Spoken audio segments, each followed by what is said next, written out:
All right. Thank you so much.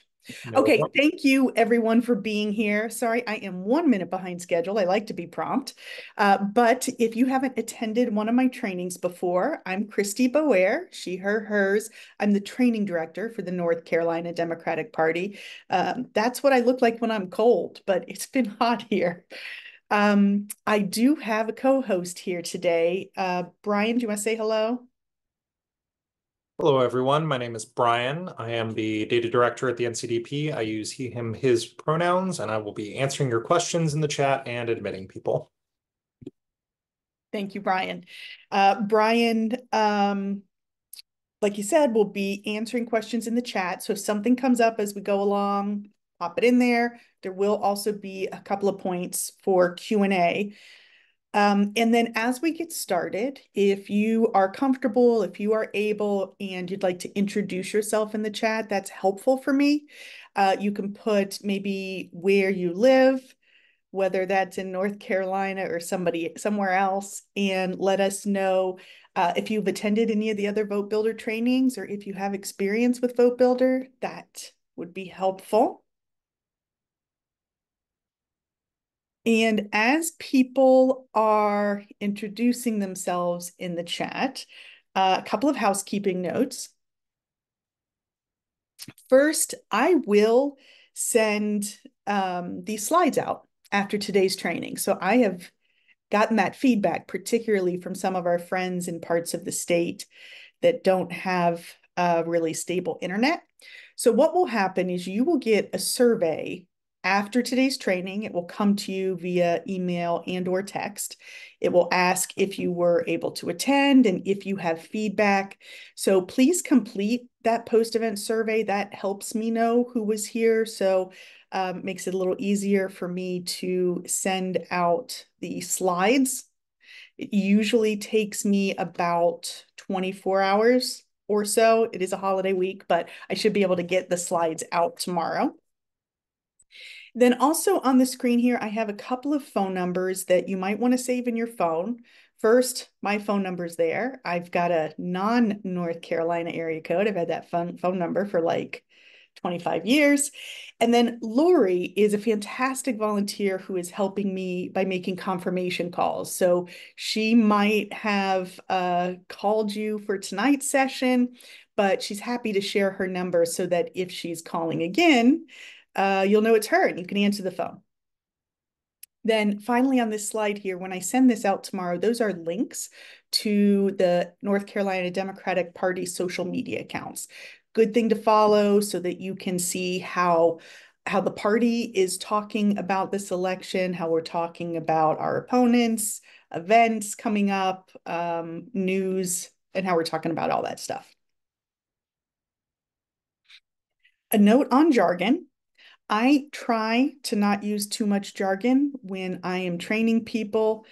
This is a more technical session, so it'll be a little bit harder for me to not use jargon, but I'm going to do my best to define terms.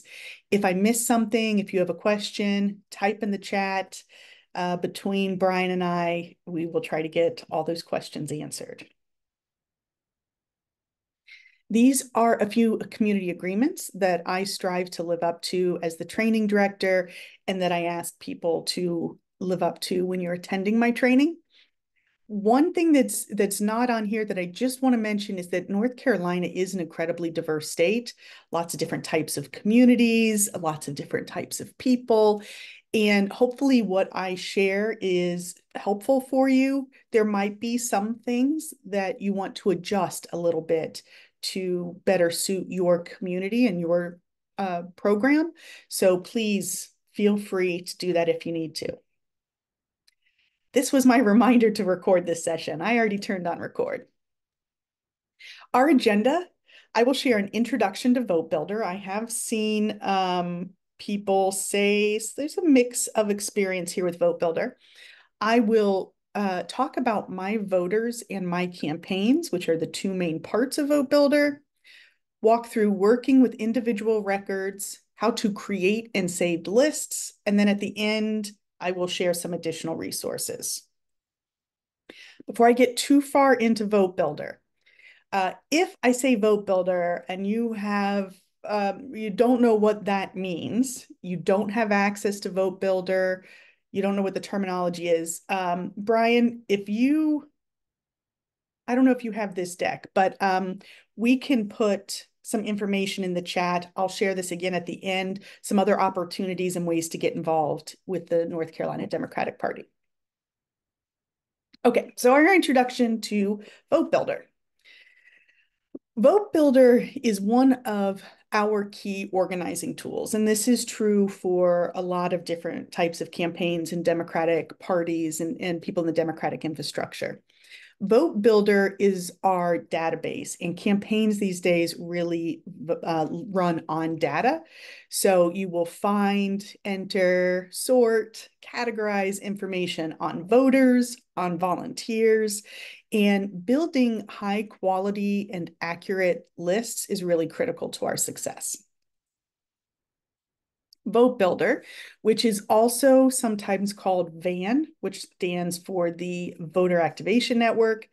So it's used by campaigns across the country to track volunteers and voters. It is a really powerful tool for us organizers, right? To simplify organizing so we spend less time fiddling around with data, more time talking to voters. And it helps us track and keep an eye on all the activity that's going on around the state.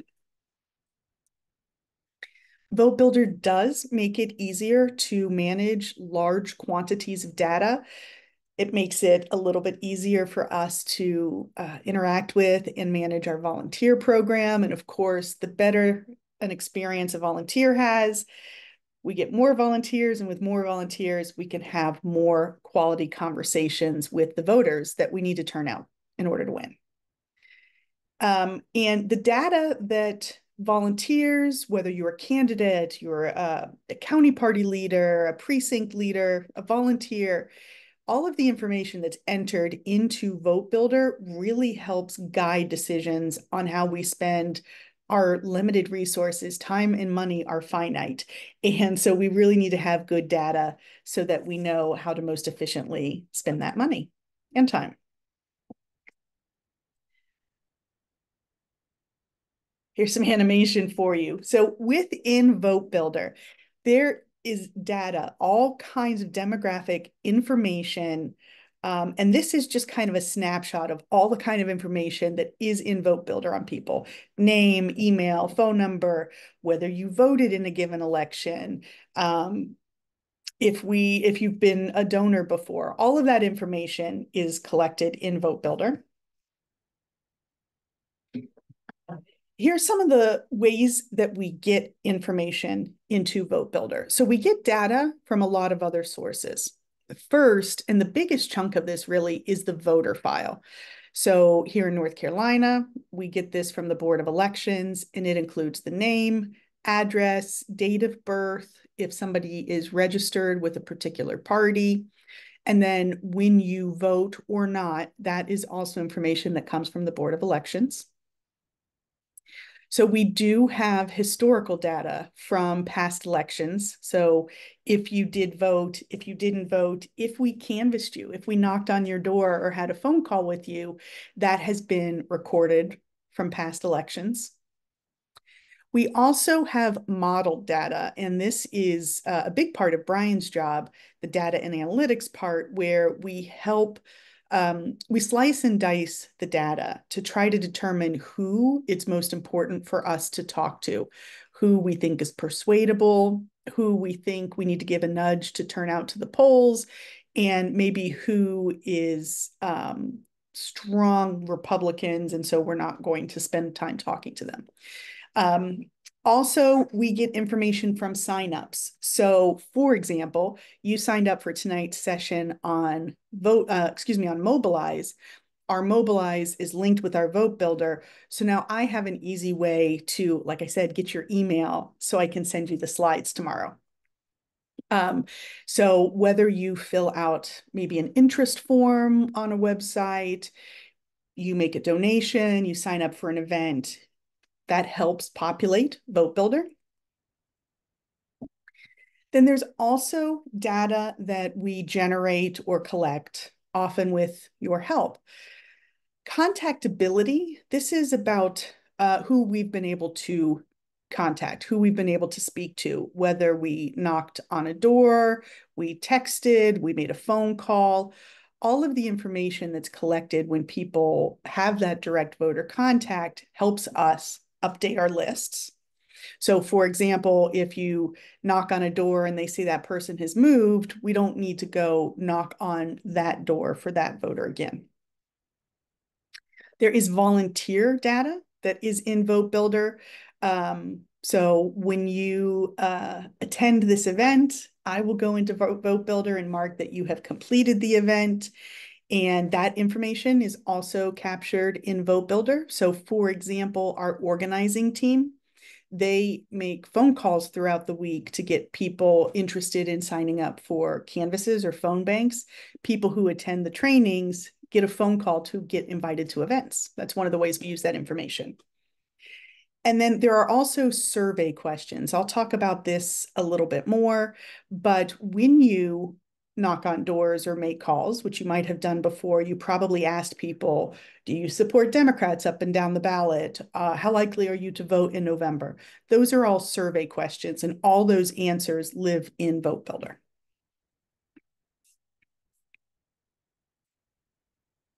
So why is all this data entry so important? Everything we do now, everything we do every day with our data is constantly improving that information so that when it gets to be mid-October, when people start voting in North Carolina, we will have the best information possible to make sure we're helping to turn out our supporters.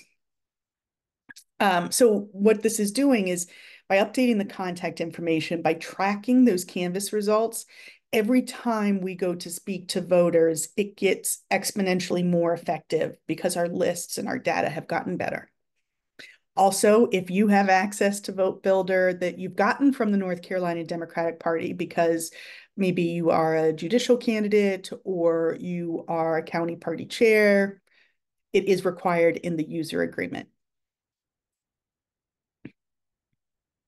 This is a common saying on campaigns. You might have heard it before, but if it's not in Votebuilder, it doesn't exist. What that means is all of our hard work. If we have a conversation with a voter and it doesn't get successfully recorded in Votebuilder, we have no way of remembering that conversation, particularly when we're talking to people and we're able to persuade them to support one of our candidates. We really want to record that information so come November, we can make sure we help them make a plan to vote and get to the polls.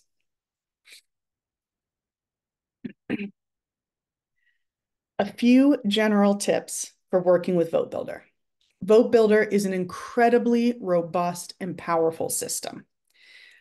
I recommend a little bit of patience, some practice, and experimentation. So you're not going to learn everything about Votebuilder in an hour. I've got a 6-part training series. You're not going to learn everything about Votebuilder in that 6-part training series. Brian's been, between the two of us, I don't know how many years we've been doing this, but it's a very robust tool. But the more you use it, the easier and faster it gets. So there are certain tasks that I do all the time, and I'm able to do those very quickly. When I'm trying to do something new, I have to do a little experimentation. So there's more than one way to get things done in Votebuilder sometimes. So I'm going to show you the way that I approach certain tasks, the way that I get my data work done in Votebuilder, but there are a couple of different paths sometimes to achieve the same goal. Finally, here, when it comes to experimentation, you really can't break Votebuilder. So I do try to figure things out on my own when I'm trying something new. I know that I can't break it, but I also don't want you to be banging your head against the wall for a real long time. So if you're having challenges accomplishing what you need to in Votebuilder, I'll share at the end contact information for me and for Brian so you can reach out to us for some more help. Okay. Okay, that was a bit of an introduction to Votebuilder. I want to say, because I know we had some more people join, if you are a North Carolina county party chair, you have probably gotten access to Votebuilder from the state party. We've also given access to judicial candidates. If you don't have access to Votebuilder and you're not affiliated with the North Carolina county party, then I'm not going to be able to give you access, but the county parties can. So if you're a precinct chair, I saw a couple candidates, you probably already have Votebuilder, but if you need help beyond these trainings, then please let us know. Virginia, I see your question. So Votebuilder includes the entire voter roll of North Carolina. Democrat, Republican, unaffiliated, everything in between. Real quick, since there was a brief question about this in the chat, I will also note that access to Votebuilder is only available for registered Democrats in North Carolina. Unaffiliated individuals will not be able to gain a user account. However, we do, as Christy said, we do have information on every registered voter in North Carolina in our database.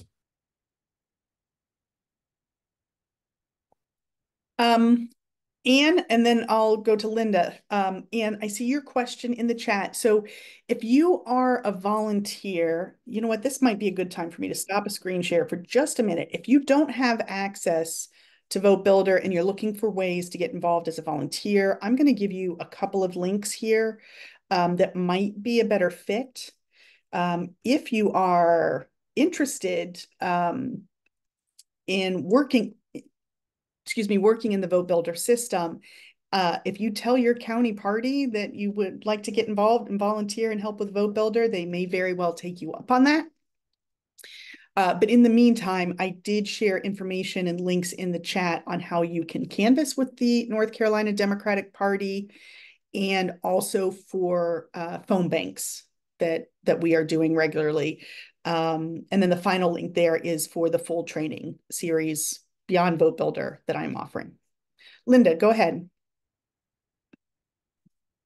Yeah, it's not a question. It's just to give you like my level.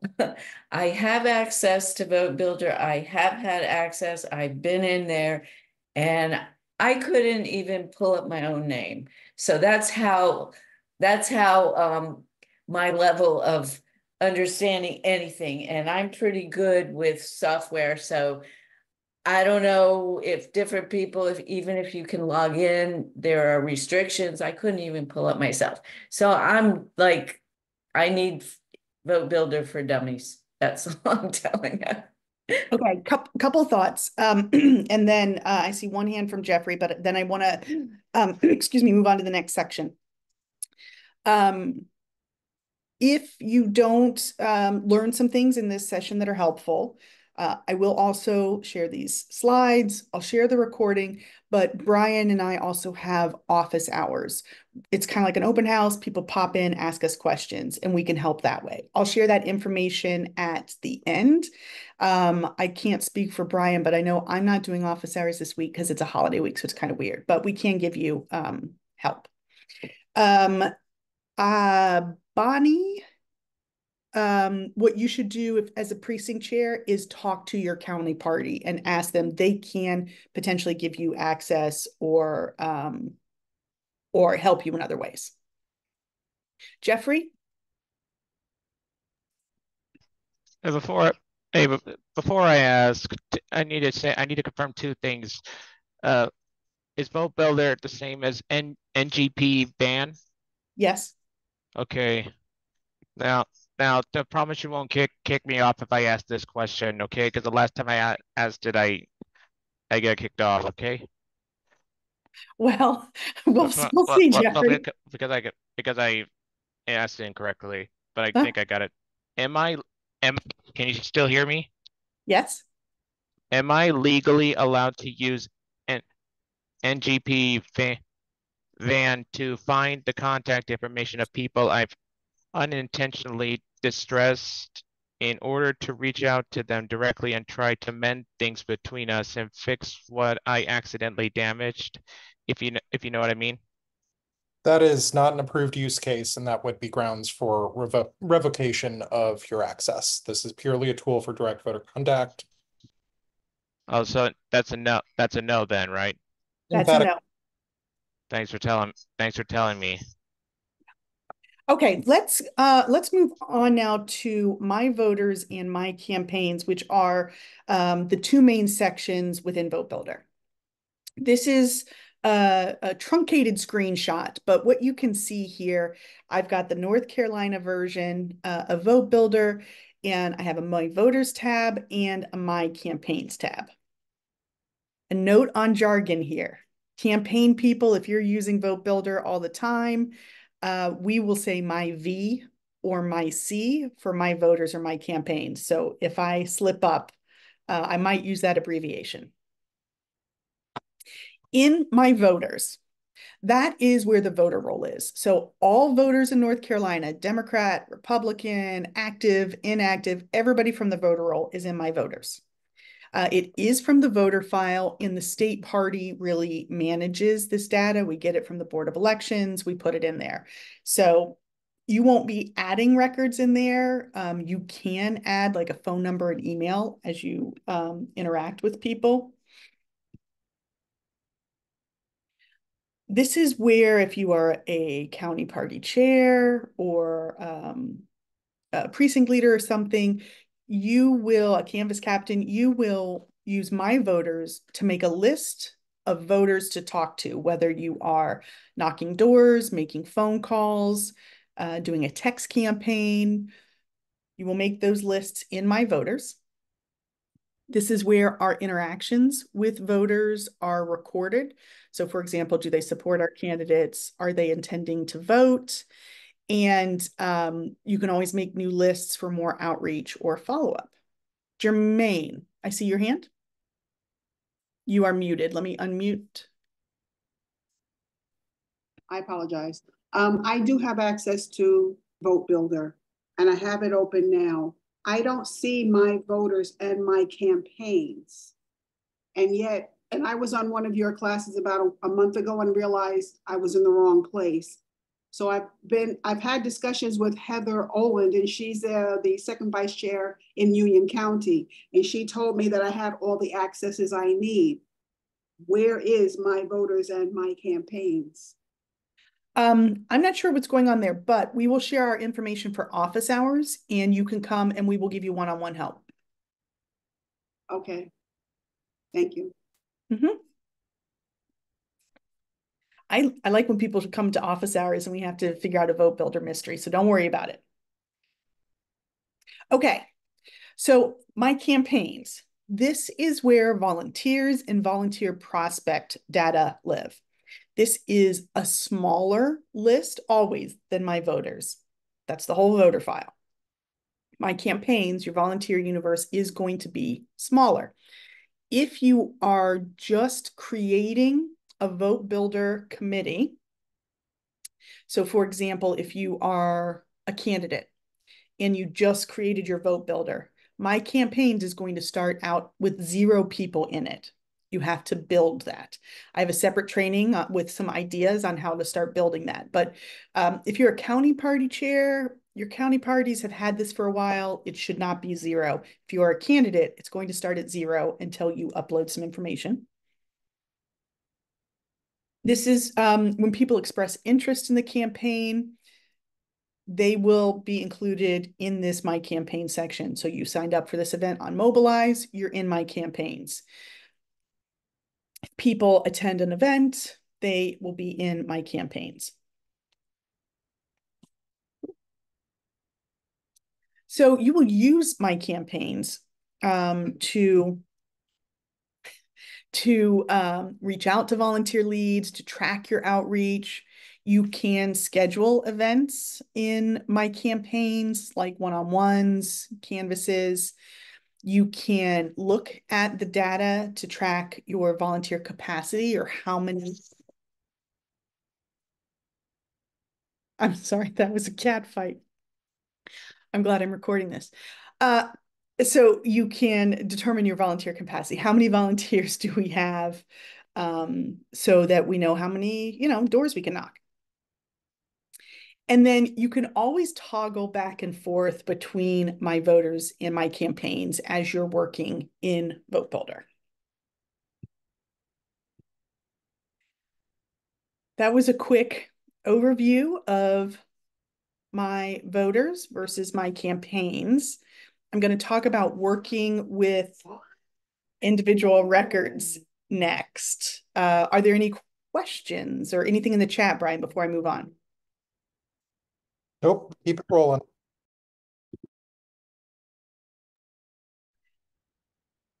Give me one moment. I got to throw out these fighting cats. I'm sorry.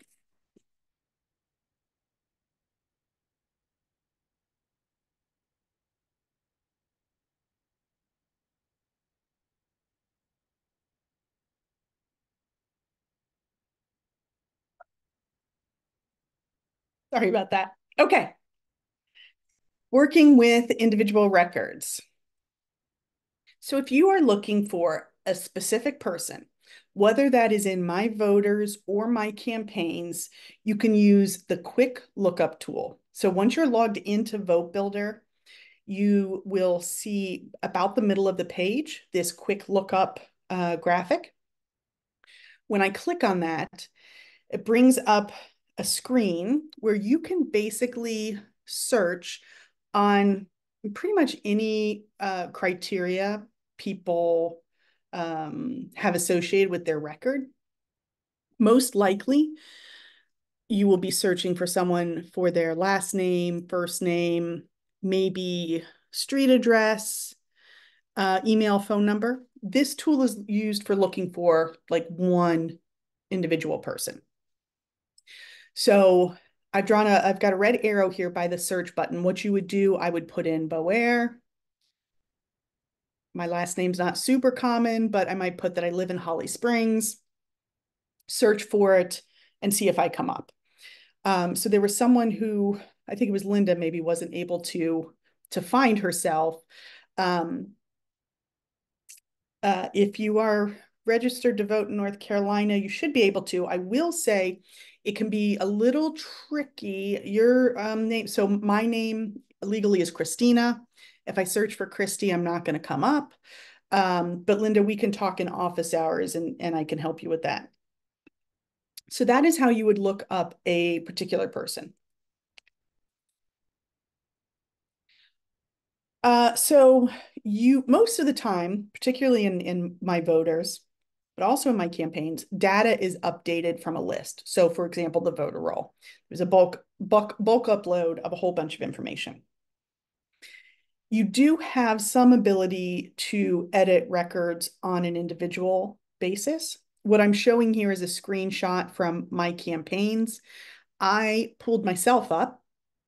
I've got a black bar over my phone number because otherwise YouTube won't allow this video. But what you can see here is that when I go to phones, I can add a phone number. I can also indicate which is my preferred phone number versus an alternate phone number. You can do the same thing with emails. So you do have some ability to edit people's information. Also in these records are what we call activist codes.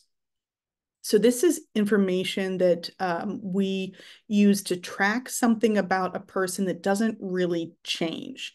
It's a yes or no question. So these are the activist codes under my name right now in MyCampaigns, I think. So I have delivered canvassing training. So I am tagged with the activist code of volunteer 2024 canvasser. These are probably all from me doing trainings, but I have attended an NCDP training. So I was tagged with that activist code. That is one way you can pull lists. So I will show this in a bit, but I could pull a list of everyone who has attended an NCDP training this cycle if I wanted to reach out to them for some reason. There are also survey questions. So I think I mentioned this earlier. This is used to track information that can change over time, and it can have multiple answers. So one of the survey questions we're using right now when we canvass is, what issue is most important to you when you think about who to vote for this fall? So the answers can include the economy, education, abortion rights, I don't know, international affairs, whatever. And the answer I give you today might be different than the answer I give you 2 months from now. So the survey questions, that's why they're called dynamic, because they can change. So an example is, who do you plan to vote for? How strong is their support? These are survey questions that actually I think are from my account, my profile. What issue is most important? Reproductive rights. So those are what some of the survey questions look like. For accessing Votebuilder,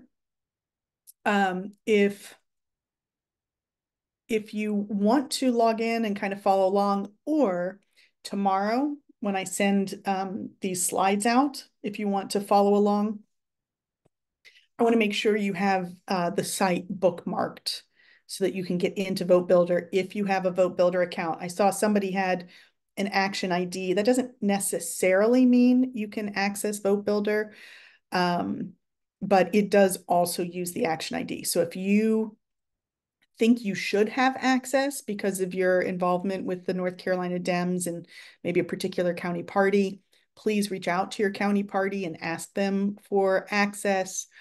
That would be kind of your next best step for getting access if you don't already have it.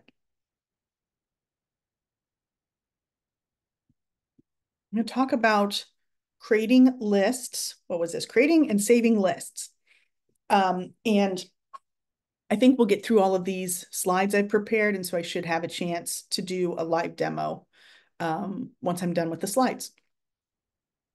So one of the most common activities you'll do in Votebuilder is create a list. So this is, instead of pulling one person, you want to have a full list of everybody who meets particular criteria. It's a really powerful feature within Votebuilder, and it's the first step really that you'll do if you are creating a phone bank or if you are creating a canvas. This is a screenshot of what it looks like in Votebuilder to create a new list. This is the screen. It says create a new search.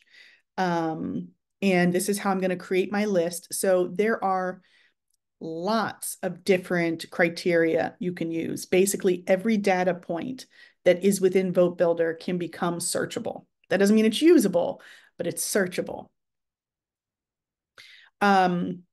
I don't know if the screenshots from MyVoters or MyCampaigns, I don't know that that particularly matters. This one might be from MyVoters. But a couple things I want to point out here.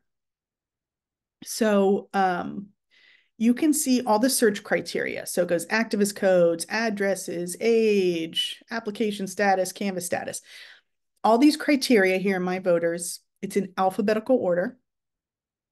I have 2 red boxes here. On the right-hand side, there is a star. I drew a red box around it. If I click on the star, it will prioritize that criteria, and then it will rise to the top of the list. So there are like 3 criteria I use all the time. I usually have them starred so they show up first. Then on the left-hand side, I have a red box around the little caret. When I click on it, it will expand that list so I can see more information, for example, about activist codes. What you can see on the right-hand side here is it's kind of got a running list of what criteria, what parameters I am using. As I go along, I hit that blue preview my results list. I'm usually kind of thinking in the back of my mind about how many people I expect to see.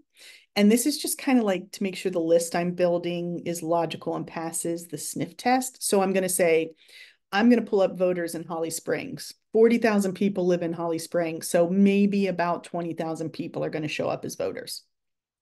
So if 400 people show up, that tells me I've probably got my criteria too limited. I've done something wrong. So I'm going to create a new list and try again. I'll walk through that when I have a chance to screen share. So you can, when you're creating a list, once you've pulled the criteria you're interested in, at least one data point, you can then add, remove, or narrow people on your list. So add would be, the first criteria was people in Holly Springs. I want to add people in Fuquay-Varina, the neighboring town. Or remove would be to take people out. So I've got people in Holly Springs, I might remove the Republicans.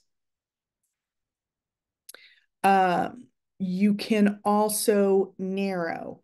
So I would have people in Holly Springs, but I want to narrow it to only the people who are 18 to 25, because I'm going to think strategically, maybe they've moved recently and might need to update their voter registration.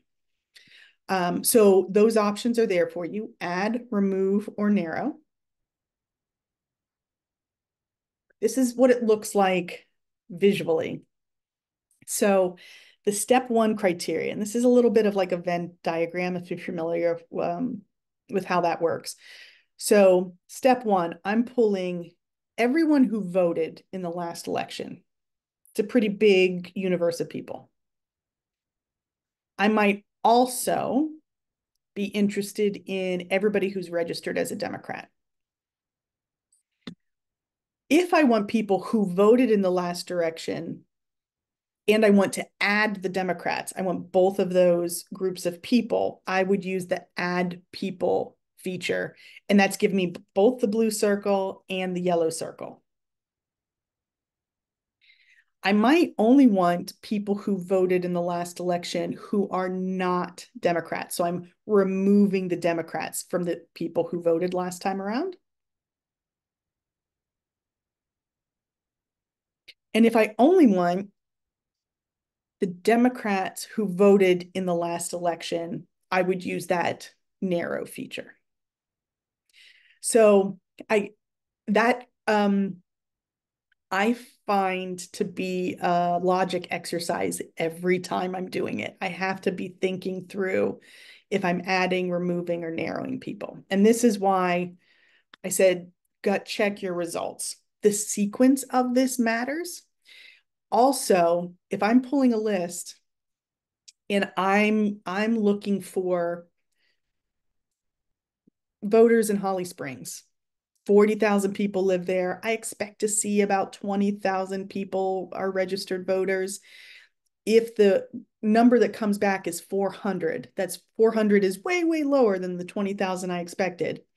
I need to check my order of operations, my search criteria, and also sometimes I'm in my campaign when I meant to be in my voter. Because remember, my campaigns is a much smaller database than MyVoters.